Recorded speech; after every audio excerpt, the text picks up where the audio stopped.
Good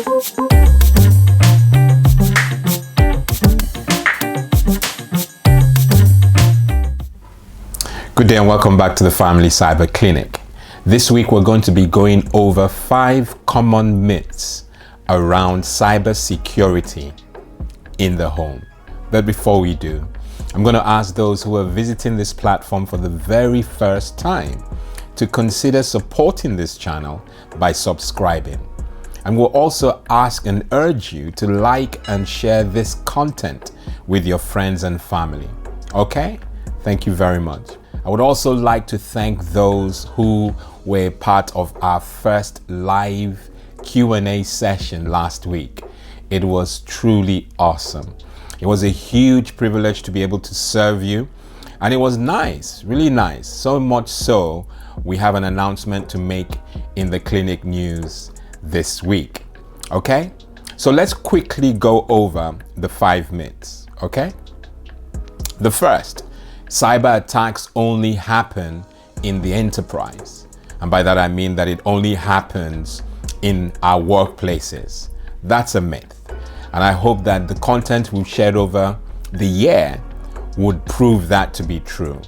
Cyber harm comes to those who are at home, especially families and our little ones. And that's why we invest so much time to make sure you're equipped to handle these things when they do happen. Okay? The second myth, why would a cyber attacker be interested in me?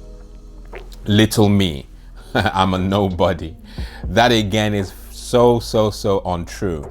You are important to the rogue. You have something they need. You have information, you have data, and you have credentials to your bank and all that. So you are a person of interest to the rogue. And that's again why we equip you to avoid these people who only mean harm, okay? So that's a myth. The third, that the device vendors who are huge players, vendors like Google, vendors like Apple, that they're huge players in the market and they have robust systems that will protect you and I. As much as that has some credence, and it is to a large extent true, it's not guaranteed. There is always something you and I have to do to complement the efforts the vendors make in making sure that they present us secure content and protect our data when we invest with them. So there's work for us to do as families, as parents, and as our little ones are engaging on these platforms, we must do something. So it's a myth that we don't need to do anything, that it's somebody else's responsibility. Okay? The fourth, we sign privacy notices, where they assure you that your data is secure with them and that they will not expose your data. There's this confidentiality thing they need to adapt. All that, again, is good, noble, and at times very comforting. But ultimately, we have also work to do. It's one thing having your data stolen or there being a breach on the platform that you're engaging in. Yes, there may be compensations down the line based on the privacy notices or forms that you sign, but some of us, our data is so crucial.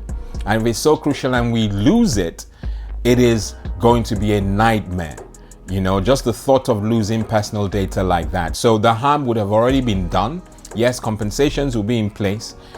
So if you do not need to share data on the internet, do not share it. Don't just give all that responsibility to the vendor because they have good privacy notices. No, if you don't need to share that data or you can't do with that data being breached, then you're best keeping your confidential information to yourself only. And then the last one, and this is often misunderstood, that you and I have enough knowledge to inform and direct our children. Again, that's a huge myth. Knowledge is power, and you can't have too much knowledge. And that's why this channel invests so much time to make sure that we are equipped for the ever-evolving cyber landscape. So you could have information today that's okay for today, but tomorrow there could be in fact, there are new things happening and evolving. And so we have to constantly keep ourselves on the alert, keep ourselves equipped. Okay? All right, those are just 5 common myths that I thought I would share with you. And I know that it will be beneficial if you pay attention to it. The clinic has uploaded and shared so much content around areas where we can invest our time so that we can be equipped to protect our young ones and ourselves going forward. Okay?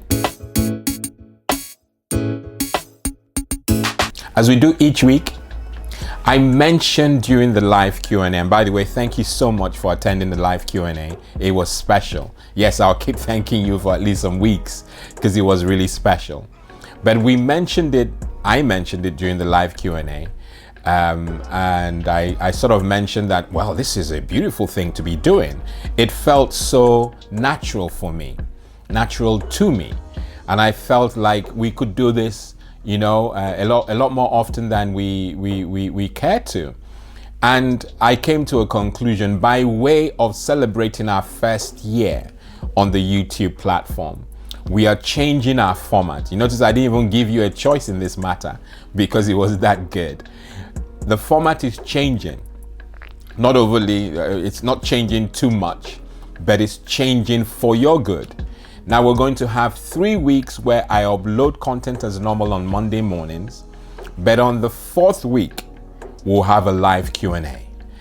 Rather than the 2 hours that we had on the launch, our first live Q&A, we'll just have 30 minutes to 1 hour max. So the format is changing. We're moving very quickly. And as I said, it's part of celebrating 1 year on this platform. I would be available to answer one question. And by that, it means that you have to submit a question through the first 3 weeks, and I'll choose a question out of the lot that I received during those 3 weeks, focus on that question, and answer the question during the live Q&A. And if we have time within the hour, we can address other things. So it's 30 minutes minimum, 1 hour maximum. And I hope that this will take us even further positively in our journey in the cyber climate that we find ourselves in. I'm excited. I hope you are. Okay? Look forward to it.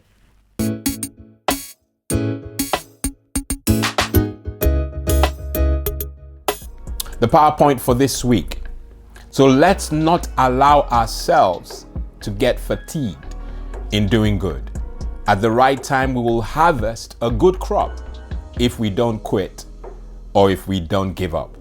I'm your host, Cyber Pastor Lawrence Edem. Until next week, God bless and goodbye.